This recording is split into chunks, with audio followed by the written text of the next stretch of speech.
At the breeding farm, some ducklings from every batch are destined to become feed.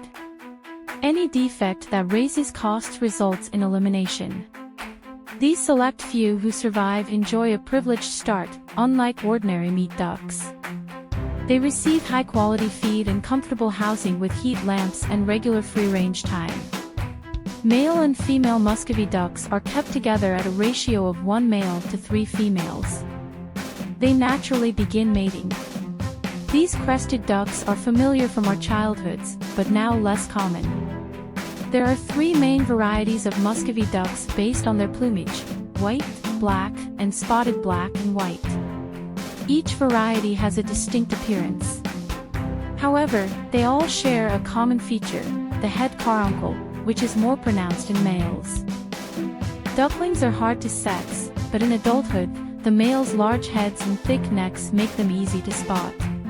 While the male duck might seem tender towards the female, this tenderness is fleeting and soon shared amongst many. Breeding farms have a balanced ratio of ducks. Females are able to lay eggs consistently, while other males are kept safe. Male Muscovy ducks in heat are known for their explosive displays of energy and fighting prowess. To ensure high-quality egg production, the ducks receive a high-protein diet. Corn isn't sufficient, they need specific feed. After about 10 days, the females begin laying viable eggs. Intensive farming doesn't seem to diminish their maternal instincts. They choose safe, comfortable nesting spots. Workers gather the eggs and fill containers. Egg production is the benchmark for laying ducks. In the same breeding pen, you won't find them all born on the same day, but they will hatch together. A female duck, no matter how prolific, faces elimination if egg production drops.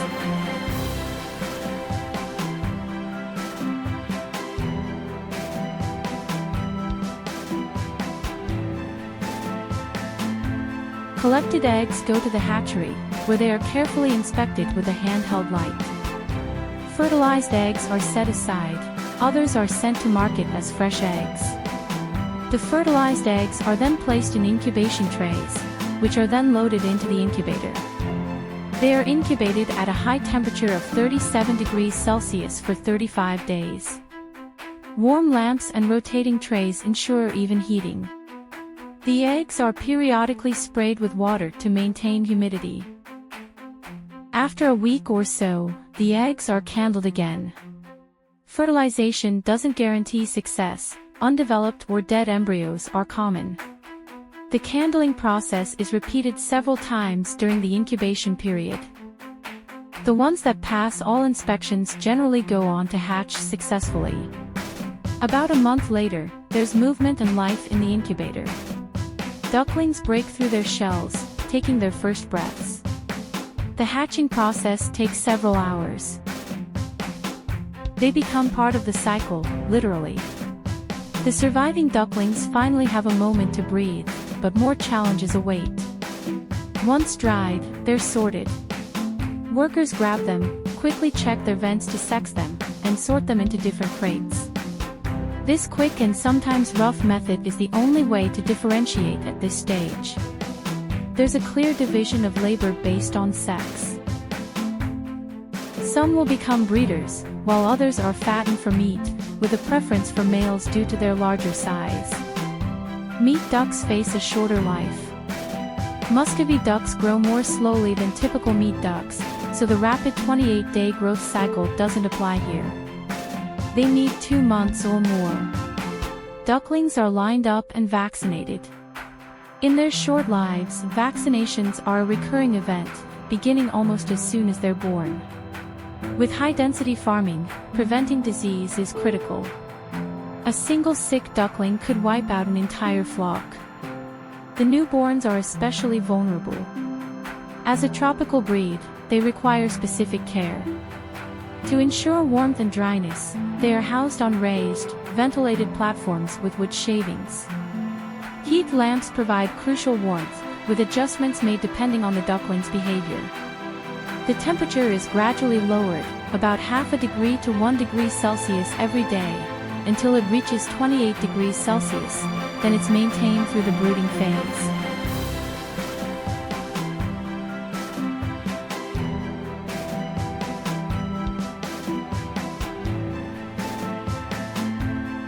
At 3 weeks old, they get another round of vaccinations. This delicate brooding phase is over. Unlike chickens raised in crowded sheds, these ducklings have room to roam in spacious pens.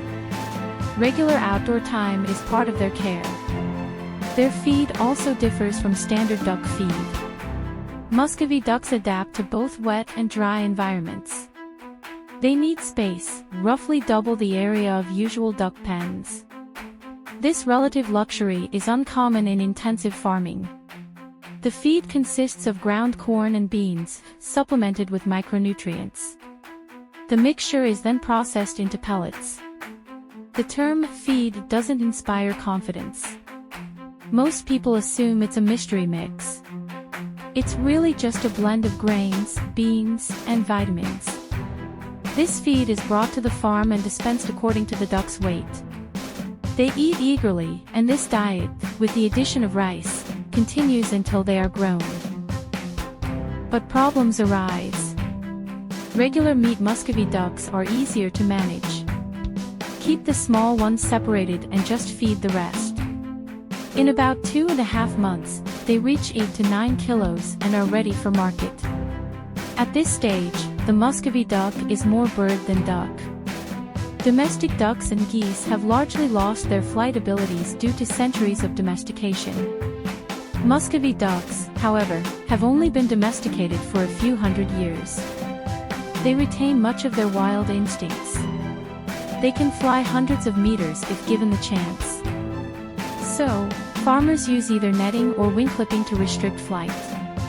Workers spread a wing and begin clipping the feathers from the third primary, removing 7 or 8 feathers. This prevents them from flying over 1-meter barriers. They can try to fly, but true flight is no longer possible. Clipping both wings is unnecessary. Just a few key feathers will do. Any attempt to fly will result in a loss of balance. Sexing the ducklings can be challenging and may cause injury. Male Muscovy ducks are aggressive and possessive of females. Once they mature at around 5 or 6 months, the introduction of a female can trigger fierce competition. Like a beautiful woman entering a bar, she causes a frenzy among the men. All camaraderie vanishes, replaced by aggression. Even without a female present, hormones and territoriality can lead to fights. Muscovy ducks are built for fighting, with powerful beaks, strong wings, and sharp claws. They're fearless, even toward their human handlers. To maintain safety for both ducks and handlers, the aggressive males are fitted with blinders. Muscovy ducks, despite their strength, are no match for superior force. Around 6 months of age, they are fully grown. Workers gather them, weigh them, and pack them for market. Their time is up. Their life cycle completes. Thanks for watching. See you next time.